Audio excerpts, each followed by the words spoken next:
Hi, so today I'm here for Aldermanic District 3, which is Ward 4 for the candidate forum. And so I'm going to read a little thing that we start everyone with just to explain why the library does this. We sponsor candidate forums because we believe people have a right to know what their candidates for public office say about issues that affect our communities. We provide the forums as a public service, and we are privileged and proud to play a role in the democratic process. Our candidate forums allow those seeking public office to express their views openly so community members can understand their positions and make informed voting choices. We invited every candidate on the ballot this April to participate. And so today I'm here for Ward 4, District 3 with Becca Mosier. Hi, Becca. Thank you so much for being here. Hi, Dee. Thank you so much for having me. I very much appreciate that you have these forums because I really do want as many people in my ward to know who I am and why I'm running. And this is a great way to get the word out. So thank you so much for having me. Yeah, of course. Thank you. We know it's probably difficult this year for various reasons to go knock on doors. So we're hoping to get all of this information out in just a broad manner. So I give everybody an opportunity to introduce themselves a little bit. So tell us about yourself. So my name is Becca Mosier. My maiden name is Zibung, and my parents had a small business in New Holstein for most of my childhood. So I often reference my maiden name as a point of reference for people, even though I pretty much look like I did as a kid and I look like my dad. So people know who I am. But I did move away for a good chunk of time. For about 15 years, I moved away after high school. So I came back. I grew up here. I attended K through 12 New Holstein public schools, and I believe I had a good free public education, and I am a proponent of public schools. I appreciate the education that I did get. We had great teachers, and we still do. I do have 2 daughters in school, and my husband grew up in Tennessee. So after high school, I went to college at Madison. I became a teacher. I lived in Chicago for 6 years, and then I met my husband, and he lived in Nashville. So I moved there for love, and we got married and had Harper, our first daughter. And when she was a baby, I got extremely homesick for home and for my mom when I had my own child. So I asked him if he'd ever be interested in moving back, and he surprised me by saying he was up for it. And people tease him about the weather, and we're all very sick of the cold, especially although Nashville has a lot of snow right now. It looks a lot like Wisconsin down there today. So I guess we all are dealing with a winter this year. But yes, I've been back for 7 years this year, and I joined Kiwanis last year, or about a year ago, and I am now the treasurer of Kiwanis, and that sort of sparked my interest in being a part of the community. I don't know actually what took me so long to get involved in the community, but I'm happy to be now. So that's sort of what I do. I work at the credit union here in town, so I have that community aspect as well, where I get to see a lot of members of the community, and I really enjoy my job. I love going to work every day, which I haven't had that feeling for a while, so that's been a very positive in my life in the last year. So I love our community, and I'm glad to be back, and I'm glad to be going into public service, hopefully. So Thank you. So my first question is, what made you interested in running for council? I had been back, and then I joined Kiwanis, which was sort of a foot in that door, I think, of just making the community more of a priority, being a part of the community. And then at the end of last summer, early fall, it was brought to my attention that the mayor had proposed to outsource our police department so that it would be handled by the county, and it was going to be a vote by the council, the 8 members of council, with the mayor being the tiebreaker. And it sort of came up because people were pretty alarmed that it was just going to be a vote, and there wasn't much to people's feelings was that there wasn't much citizen input in it. And I had not even heard of it until they were pretty much I think that they were going to be voting on it. I don't know the exact timeline because I wasn't on the council, but I went to some of the council meetings and I spoke up. I stood up and I spoke on behalf of, just as a citizen, as someone who, I believe we have a great police department. I believe they do community policing, which is an example that I think should be done in many more places. We have a pretty idyllic situation here with our small population and not a lot of crime, but I believe that they care about the community. They have our back, and it's up to us to have their back. I didn't go into that only wanting to sort of keep them here. I was really more interested in just that my voice would be heard as a citizen, that I just didn't think it should go to a council vote, and I thought it should be something we we all got to be a part of the decision because we all live here and we all rely on the police department. And I also, with a group of about 5 of us total, 4 other women, we decided to go around to our ward and collect data so that we wouldn't just be speaking from ourselves, but from the people that live in our city with us. So we all went around over the course of a couple weekends and we knocked on doors and talked to as many people as we could. And I talked to around 100 people in my ward, and there was about 80% of them did not want to see the police department outsourced, or at least thought it should be brought to a referendum so that everybody could sort of have their vote and chime in. And I brought that information to the public hearing, and that whole process made me realize that I really enjoyed knocking on doors. I enjoyed getting to know the people in my ward. There was people I didn't even know yet, hadn't met, and I'd been back for over 5 years. So that just so happened that Terry Thiessen, who's in my ward, who has served as an alderman for many years, was not going to be seeking re-election for this April election, which is April 6th, by the way. Just as a reminder, everyone should put that on their calendar. And he wasn't seeking re-election, so it opened the door for me to put my hat in the ring. And I'm excited for the opportunity to speak for the people in my ward, because I do believe that is what an alderperson really should be doing. They should not just vote in their own interest or what they believe just the 8 of them think should happen. I do think that they should take into account what the people that live around them should, want to have happen as well. So that's kind of what sparked my interest, is that I really loved going around and talking to people. I mean, I like that anyway. It shouldn't have surprised me, but it surprised me that that was something that I would pursue, but I'm happy to be doing it. Great, thank you so much. So what skills and assets would you bring to our local government? Well, I'm not shy, which I think people realized during the policing issue coming up, is that I wasn't afraid to raise my hand or stand up and speak. And I was told that I speak in a clear way, and so I think my communication skills are pretty good. I don't feel like I'm not really here to make friends anymore. I have a great friend circle, and I have my family, and I have my kids, and I'm very busy. I have my full-time job. So I'm not worried about hurting, having people judge me for what I believe in. I'm okay with speaking my mind, and I come at it too from a point of I care about our city. I want to see us thrive and grow again. And I'm a hard worker. So I believe that when I'm on council, I am not afraid of the work it will take and the time that it will take to put together proposals and to do research on things that we want to see happen, or figure out if we have problems, what they are and how to make them better. So I'm not afraid of the time and of the work that will go into it. Thank you. With many things facing small communities like ours today, which key issues do you think council should primarily focus on? Well, I do believe that one of the big topics is the lack of businesses coming in and staying in our city. I know that when Tecumseh left in the early 2000s, that was very painful for our city. A lot of people relied on Tecumseh for their jobs, and that was, I'm sure, a lot of tax revenue that helped the city. So that was over 20 years ago now. And so I would like to focus on figuring out what the barriers are. Why do we have a hard time bringing businesses in? What prevents us from filling some of the vacant buildings that stand empty on our Wisconsin Avenue?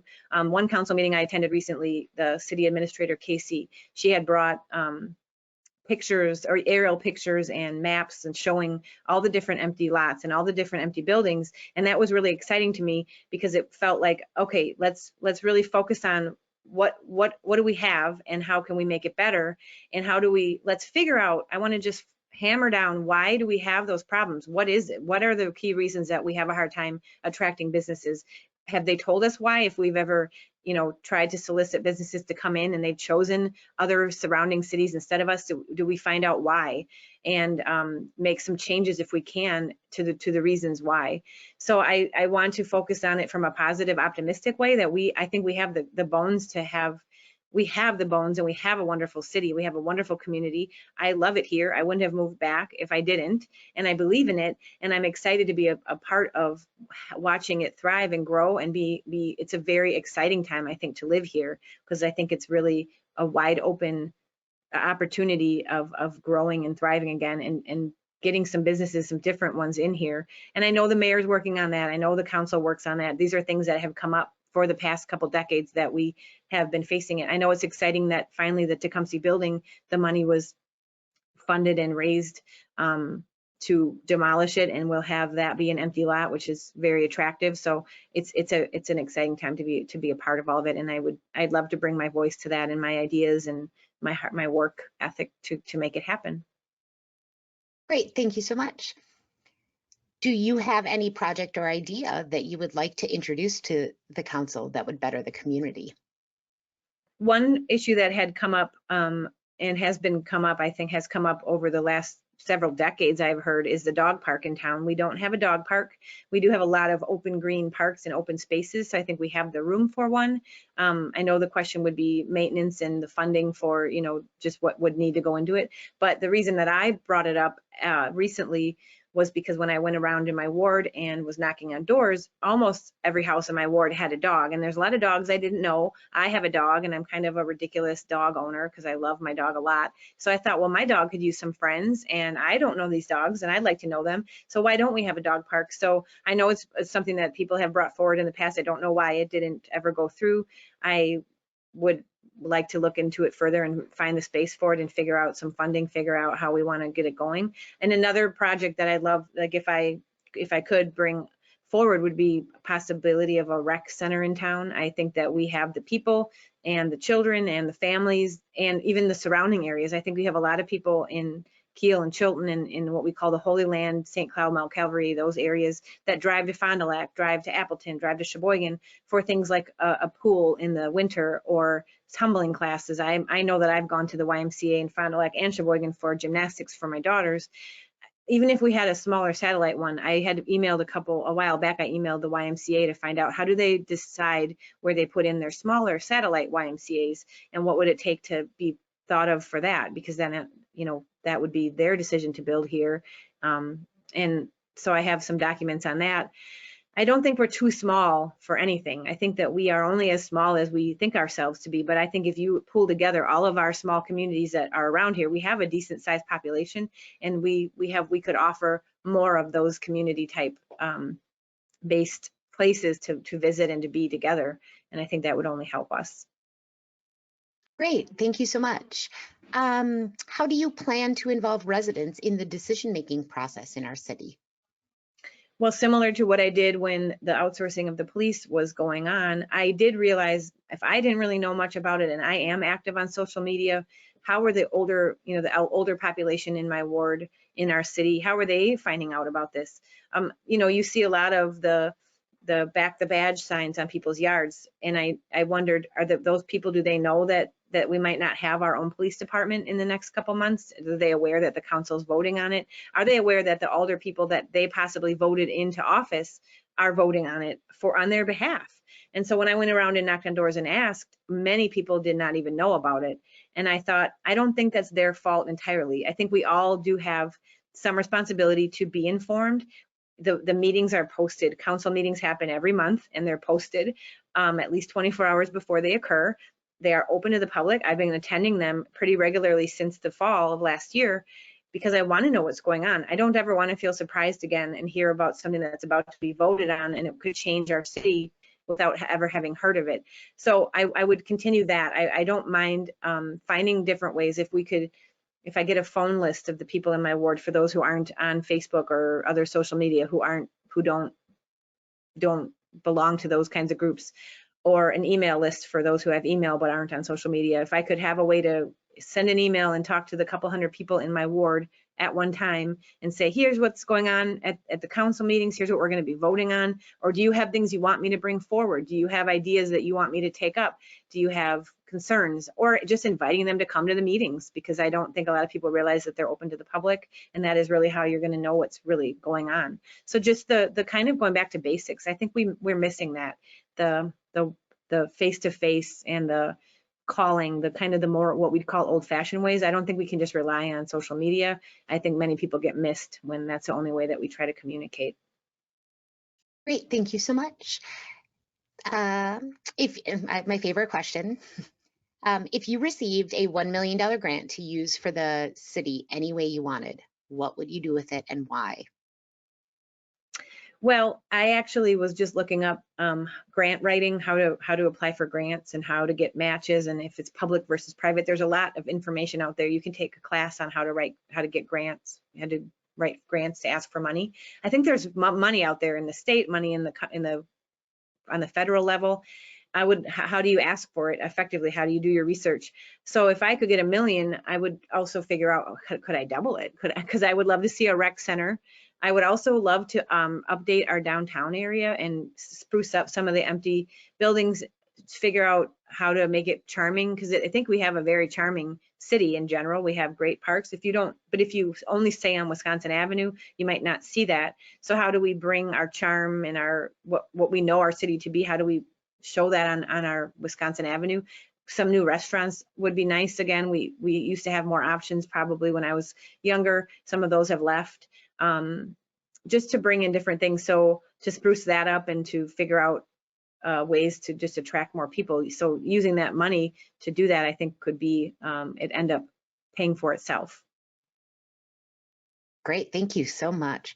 And finally, this one's all about you. Where are your favorite places to spend time in our city? Anytime I go out for a walk, take my dog for a walk, I always end up in Kiwanis Park. I love the path to walk on. I love the little bridges over what I call the creek, even though other people say creek, we say crick, the Jordan Creek. I played in that creek when I was little, the tadpoles, the frogs, and that's still the same. I look at it now and I can't imagine my daughter being in that water, but like I was, but I did do that. There's just so many different places to explore. If you go behind, there's the beautiful prairie with the flowers that were planted a number of years ago that are very mature now, and they have beautiful annuals, perennials. They have such, it's so pretty. And behind that, there's woods that you can go through. There's a path through the woods, which I always find to be very grounding to spend time in nature. And then there's the woods across from Kiwanis Park. There's Civic Park, we have Optimist Park. We have we are a park city, and I love that. I want my daughters to explore outside and be in nature as much as possible. And connecting with nature, I think, is really important. So I really do appreciate our nature spaces that we have and that we maintain. And being on council, if I am elected, I would love to see those continue to be a part of our community and even expanded and improved, updated as we need to, but just to keep them, preserve them. I don't like to be led by fear or negativity. I think one thing I'd like to say that I'm not sure if I had mentioned yet or not, but I think one of the reasons that I really became vocal last fall with the police issue was that I believe in democracy. I think that we all have our voice, and the only way that we can have our voice be heard is by voting when we can vote in elections. We just had a spring primary. I don't think we had a very high turnout in New Holstein. It was for state superintendent. The next election is the one I'll be on the ballot for, April 6th. And I want to see as many people. It's not a big election that's going to get a lot of airtime. There's not going to be a lot of commercials guiding people to go and vote. But to be a part of the democratic process is to be a citizen of our country. And if you give up that right to vote and your voice is not heard, how do you then later complain about it? So I just really want as many people to vote on April 6th in my ward and our city, and I hope that I win, and I hope that I can be the voice for the people in my ward. But I don't want to be led by fear and negativity. I want to be a part of a council where we lead the people in our city with optimism and positivity, and we can move forward. I believe that we can, and we are at a really great crossroads where we can choose to really make this place just as great as we all know that it can be. Wonderful. Thank you so much, Becca. And I had to, like the last one I recorded, like sit on my hands so that I didn't respond with enthusiasm to all of the fun things you're saying. I think you're an amazing candidate. And I thank you so much for your time here. If somebody wants to follow up with you, could they do that by email? What would be the best way to get a hold of you to ask you any follow-up questions?